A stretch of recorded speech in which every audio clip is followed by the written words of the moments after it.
All right, guys, we're at the 5.3 again in the short bed. Let me show you what we've done. So we put it in, and I'm gonna cut right now to showing you where we did that.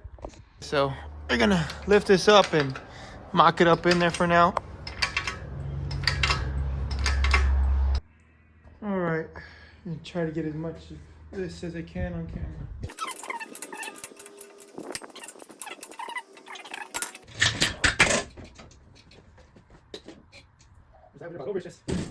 Concrete. All right, guys, so sorry to just not show a bunch, but this is where we're about. I'm gonna start going down a little.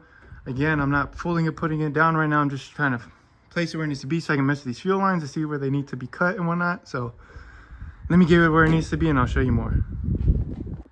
It wasn't too much of me recording, but it was a little enough where you can see where I was putting it in.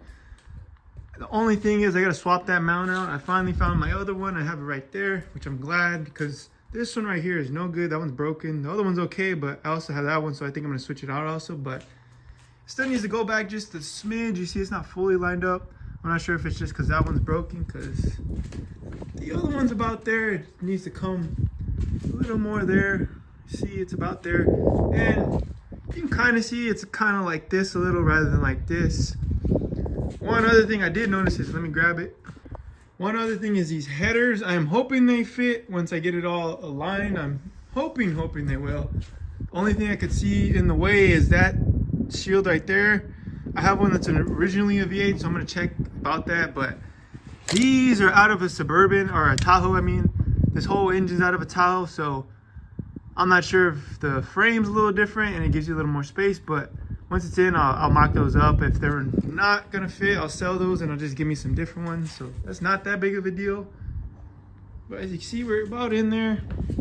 I'm still gonna pull it out, I think, because the main reason we did this was these fuel lines. You see, these are the V6 ones, and we're gonna have to figure them out because I want to say they come about like right here and they curve a little because the two inlets are about here. This plastic piece, this doesn't matter because this just goes to the intake. That'll be fine. But other than that, that's about where we are with this. Where we at with this swap? We're about getting there. We about got everything where we need.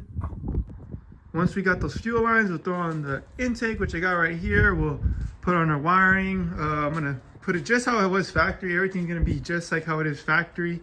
Then we'll throw on our belt-driven stuff. We'll throw on our water pump, all that good stuff. Then we'll throw it. Well, I'm gonna wait to put the whole front end with all the condenser and whatnot till I get this running, just because it's a little easier. I can get more in here. I got more room. I don't have to be reaching over and whatnot. But that's about where we are. We've got it in for now, so I can fix those lines. And from there, everything should be just plug and play. But yeah, we're about where we want to be. We're getting a lot closer. There's just a little update. There's nothing too crazy. So if you have any info if the Tahoe headers will work or not, let me know. But that's all we got for now. Stay tuned, and I'm gonna bring you a lot more on this, and I'll keep you updated. Appreciate you for watching.